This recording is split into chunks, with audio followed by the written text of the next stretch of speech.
नमस्कार. भारतीय जनता पार्टी प्रदेश कार्यालयामध्ये आयोजित या पत्रकार परिषदेमध्ये आपल्या सगळ्यांचं मनापासून स्वागत.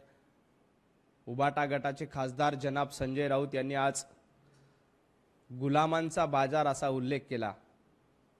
ज्यांच्या तंबूमध्ये आणि ज्यांच्या सर्कसीमध्ये सगळे जोकर भरलेले आहेत, विदूषक भरलेले आहेत, त्यांनी इतरांना गुलाम म्हणणं म्हणजे सगळ्यात मोठा विनोद आहे. संजय राऊत, तुमच्या उबाटा गटामध्ये जे 52 पत्ते शिल्लक आहेत त्या 52च्या 52 पत्त्यामध्ये फक्त जोकर आहेत. इतरांना गुलाम म्हणण्याचा तुम्हाला अधिकार नाही. तुम्ही रोज सकाळी उठून विदूषकाचं काम करता आणि महाराष्ट्राला एंटरटेनमेंट करण्याचं काम करतात. तुम्ही सुद्धा देखील सर्व जोकरांचे एक जोकर आहात हे देखील महाराष्ट्राला माहिती आहे. खरं तर ज्या पद्धतीनं सत्तेचा बाजार तुम्ही मांडला, लोकांना गुलाम बनवण्यासाठीचा प्रयत्न 2.5 वर्षामध्ये केला हे देखील महाराष्ट्राने बघितलंय. त्यामुळे खऱ्या अर्थानं महाराष्ट्राचे जोकर कोण असतील तर जोकर नंबर 1 उभाटा गट आहे आणि जोकर नंबर 2 हे संजय राऊत आहेत. नाही, रिंग मास्टर त्यांच्याकडे शिल्लकच नाहीत. जिकडे विदूषक असतात तिथं रिंग मास्टर नसतात. त्यांचे रिंग मास्टर आणि त्यांची सर्कस हे पूर्णपणे महाराष्ट्राने आणि मुंबईने फ्लॉप केली. आपण बघा, हे सर्कसीमध्ये मैदानात उतरले होते. 29 महापालिकेपैकी जवळपास 25 महापालिकेमध्ये यांना मोठा भोपळा मिळालाय. त्यामुळे यांच्याकडे ना रिंग मास्टर आहे, ना यांच्याकडे वाघ आहे, ना यांच्याकडे सिंह आहे. हे फक्त विदूषकांचा खेळ करू शकतात. विदूषकांचा खेळ याच्याशिवाय यांच्याकडे पुढे काहीही नाही. याला कॉमेडी सर्कस एवढंच म्हणू शकतो.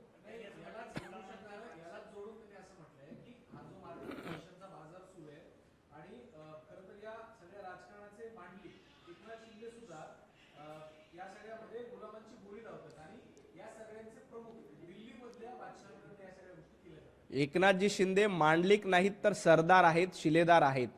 मांडलिक संजय राऊत तुम्ही आहात. तुम्ही राहुल गांधींचं मांडलिकत्व पत्कारलंय.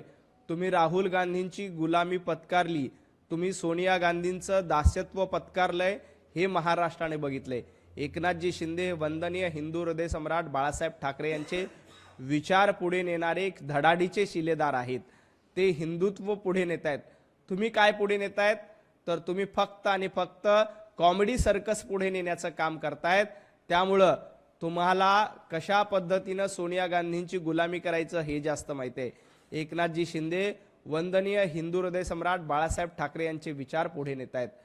उद्धवजी ठाकरे काय करतायत? उद्धवजी ठाकरे सोनिया गांधी यांची गुलामी करण्यात धन्यता म्हणतायत. संजय राऊत राहुल गांधींची गुलामी करण्यामध्ये धन्यता म्हणतायत.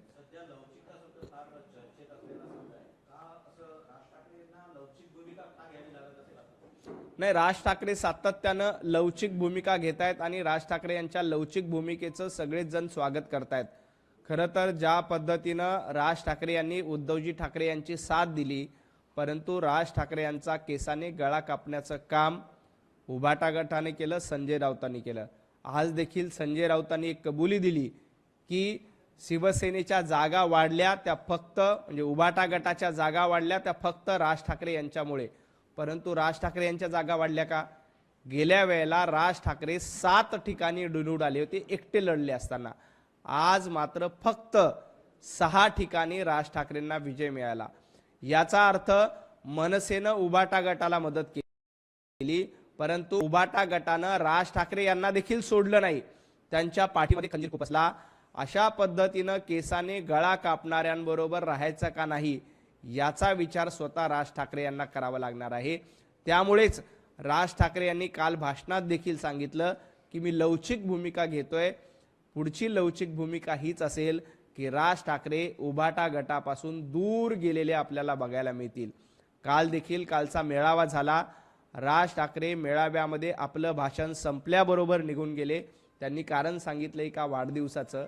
हरकत नाही, ती राज ठाकरे यांचं वैयक्तिक कारण असेल, परंतु राज ठाकरे यांनी मनसैनिकाला देखील संदेश दिलाय की उद्धव ठाकरेंसोबत मी नाही, मी उद्धव ठाकरेंसोबत राहणार नाही.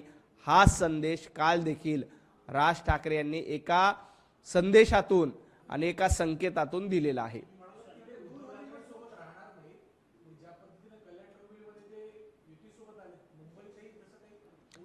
कल्याण डोंबिवली झाकी है, मुंबई आणि महाराष्ट्र अभी बाकी आहे.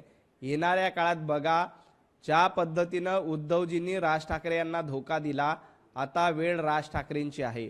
राज ठाकरे देखील उद्धवजींना अशाच पद्धतीनं सोडून जातील, साथ सोडतील आणि त्याची सुरुवात कालच्या मेळाव्यामध्ये झाली आहे.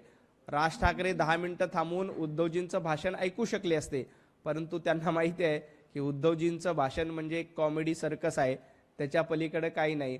मर्द, कोथळा, वाघ, बिबट्या, सिंह, हत्ती, सर्कस याच्या पलीकडे उद्धवजींच्या भाषणामध्ये काहीही नसतं. त्यामुळे हे रटाळवानं आणि कंटाळवानं भाषण ऐकण्यापेक्षा 1 वर्षाच्या मुलीच्या वाढदिवसात जाऊन हॅपी बर्थडे म्हणणं उद्धवजींना जास्त योग्य वाटलं, त्या राज ठाकरेंना जास्त योग्य वाटलं. त्यामुळे उद्धवजींचं भाषण सोडून राज ठाकरे वाढदिवसाच्या कार्यक्रमाला गेले. नाही, राज ठाकरे यांना भूमिका घ्यायची आहे. भारतीय जनता पार्टीला याच्या आधी देखील लोकसभेला राज ठाकरे यांनी पाठिंबा दिला होता, तो आम्ही स्वीकारला होता. यापुढचा निर्णय राज ठाकरेंनी घ्यायचा आहे.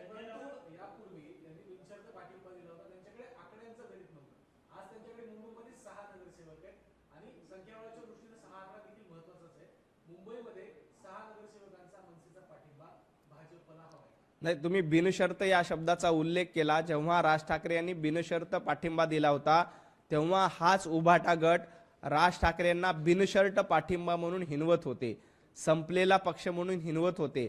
आता राज ठाकरे याच हिनवणाऱ्यांचा बदला घेतल्याशिवाय राहणार नाही. त्याची सुरुवात कल्याण डोंबिवलीमधून झाली आहे. कल्याण डोंबिवलीमध्ये मनसैनिकांनी महायुतीला पाठिंबा दिलाय. महाराष्ट्रात देखील जिथं शक्य असेल तिथं राज ठाकरे उभाटा गटासोबत राहणार नाहीत, हे तुम्ही लिहून घ्या.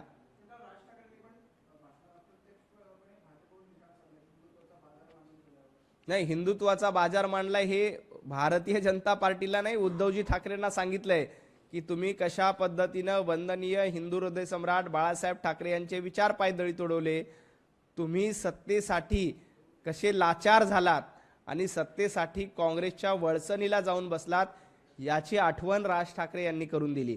तुम्ही पत्रकार म्हणून राज ठाकरे यांचं भाषण नीट ऐकलं, त्याचं विश्लेषण केलं तर राज ठाकरेंचा इशारा स्टेजवर व्यासपीठावर बसलेल्या उद्धव ठाकरे यांच्याकडे होता की तुम्ही राजकारणाचा बाजार मांडलाय, तुम्ही हिंदुत्वाचा बाजार मांडलाय. आणि हिंदुत्वाचा बाजार सत्तेसाठी कोणी मांडला तर 2019 साली, जेव्हा फक्त आणि फक्त मुख्यमंत्री पदाची खुर्ची आपल्याला मिळावी यासाठी तुम्ही बाळासाहेब ठाकरे यांना बाजूला ठेवलं आणि काँग्रेसची गुलामी केली. याची आठवण राज ठाकरे यांनी अप्रत्यक्षपणे भाषणातनं करून दिली आणि एक अर्थानं उद्धवजी ठाकरे यांना टोला लगावलाय.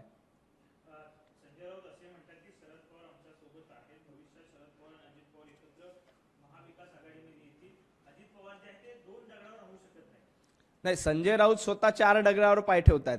म्हणजे सुरुवातीला काँग्रेस बरोबर काँग्रेसच्या दगडावर पाय ठेवला, नंतर राज ठाकरेंच्या पक्षावर पाय ठेवला, नंतर आता वंचित बरोबर मध्यंतरी युती केली होती, आता काही दिवसानंतर MIM सोबत देखील युती करायला ते मागे पुढे बघणार नाहीत. असं 4 दगडावर पाय ठेवणारे कोण आहेत तर उभाटा गट आणि संजय राऊत आहेत. त्यामुळे त्यांनी 2 दगडाच्या भाषाच करू नये. राहिला प्रश्न अजितदादांचा, तर अजितदादा पवार हे महायुतीचे घटक पक्ष आहेत. अजितदादांबद्दलची कितीही स्वप्न तुम्ही बघितले की ते महाविकास आघाडीमध्ये येतील, तर ते अजिबात होणार नाही. अफवांची फॅक्टरी पसरवणं एवढंच संजय राऊत यांचं सकाळी सकाळी काम असतं. या अफवांच्या फॅक्टरीला अजितदादा कधीही बळी पडणार नाहीत.